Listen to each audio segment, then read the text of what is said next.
నిర్గమకాండము చాప్టర్ 6 అందుకు యెహోవా ఫరోకు నేను చేయబోవుచున్న దానిని నీవు నిశ్చయముగా చూచెదవు. బలమైన హస్తముచేత అతడు వారిని పోనిచ్చును.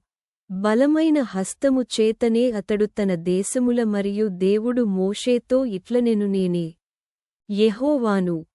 నేను సర్వశక్తిగల దేవుడను పేరున అబ్రాహాము ఇస్సాకు యాకోబులకు ప్రత్యక్షమైతిని కాని యెహోవా అను నా నామమున నేను వారికి తెలియబడలేదు.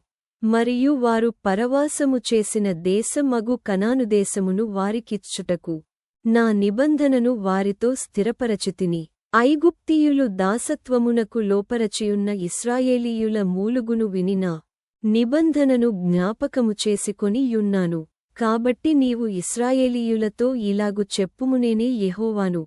నేను ఐగుప్తీయులు మోయించు బరువుల క్రింద నుండి మిమ్మును వెలుపలికి రప్పించి వారి దాసత్వములో నుండి మిమ్మును విడిపించి నా బాహువు చాపి గొప్ప తీర్పులు తీర్చి మిమ్మును విడిపించి మిమ్మును నాకు ప్రజలగా చేర్చుకొని మీకు దేవుడనై యుందును. అప్పుడు ఐగుప్తీయుల బరువు క్రింద నుండి మిమ్మును వెలుపలికి రప్పించిన మీ దేవుడనైన యెహోవాను నేనే అని మీరు తెలిసి కొందురు. నేను అబ్రాహాము ఇస్సాకు యాకోబులకు ఇచ్చెదనని చెయ్యి ఎత్తి ప్రమాణము చేసిన దేశములోనికి మిమ్మును రప్పించి దాని మీకు స్వాస్థ్యముగా ఇచ్చెదను. నేను యెహోవానని చెప్పుమనగా మోషే ఇశ్రాయేలీయులతో అలాగు చెప్పెను. అయితే వారు మనోవ్యాకులమును బట్టియు కఠిన దాసత్వమును బట్టియు మోషే మాట వినరైరి. మరియు యెహోవా మోషేతో నీవు లోపలికి వెళ్ళి ఐగుప్తురాజైన ఫరోతో ఇశ్రాయేలీయులను తన దేశములో నుండి వెలుపలికి పోనీయవలెనని అతనితో చెప్పుమనెను. అప్పుడు మోషే చిత్తగించుము, ఇశ్రాయేలీయులే నా మాట వినలేదు. మాటమాంద్యము గలవాడ నగు నా మాట ఫరో ఎట్లు వినునని యెహోవా సన్నిధిని పలికెను. మరియు యెహోవా మోషే అహరోనులతో నిట్లనెను ఇశ్రాయేలీయులను ఐగుప్తు దేశములో నుండి తాము వెలుపలికి రప్పించుటకై ఇశ్రాయేలీయుల యొద్దకును ఫరో యొద్దకును వెళ్ళవలెనని వారికాజ్ఞాపించెను.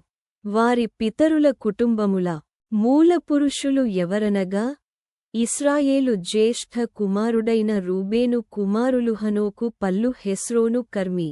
వీరు రూబేను కుటుంబములు. షిమ్యోను కుమారులు యెమూయేలు యామీను ఓహదు యాకీను సోహరు కనాను స్త్రీకి కుమారుడైన షావూలు. వీరు షిమ్యోను కుటుంబములు. లేవి కుమారుల పేరులు వారి వారి వంశావళుల చొప్పున ఏవేవనగా గెర్షోను, కహాతు మెరారి. లేవి 137 బ్రదికెను. గెర్షోను కుమారులు వారి వారి వంశావళుల చొప్పున లిబ్నీ షిమి. కహాతు కుమారులు అమ్రాము ఇస్హారు హెబ్రోను ఉజ్జీయేలు. కహాతు 133 బ్రదికెను. మెరారి కుమారులు మహలి మూషి. వీరు తమ తమ వంశావళుల చొప్పున లేవి కుటుంబములు. అమ్రాము తన మేనత్యైన యోకెబెదును పెండ్లి చేసుకొనెను. ఆమె అతనికి అహరోనును మోషేను కనెను. అమ్రాము 137 బ్రదికెను. ఇస్హారు కుమారులు కోరహు నెపెగు జిఖ్రీ ఉజ్జీయేలు కుమారులు మిషాయేలు ఎల్సాఫాను సిత్రీ. అహరోను అమీమనాదాబు కుమార్తెయు నయస్సోను సహోదరియునైన ఎలీషెబను పెండ్లి చేసి కొనెను. ఆమె అతనికి నాదాబును అబీహును ఎలియాజరును ఈతామారును కనెను. కోరహు కుమారులు అస్సీరు ఎల్కానా అబీయా సాపు. వీరు కోరహీయుల కుటుంబములు. అహరోను కుమారుడైన ఎలియాజరు పూతియేలు కుమార్తెలలో ఒకతెను పెండ్లి చేసుకొనెను. ఆమె అతనికి ఫీనెహాసును కనెను.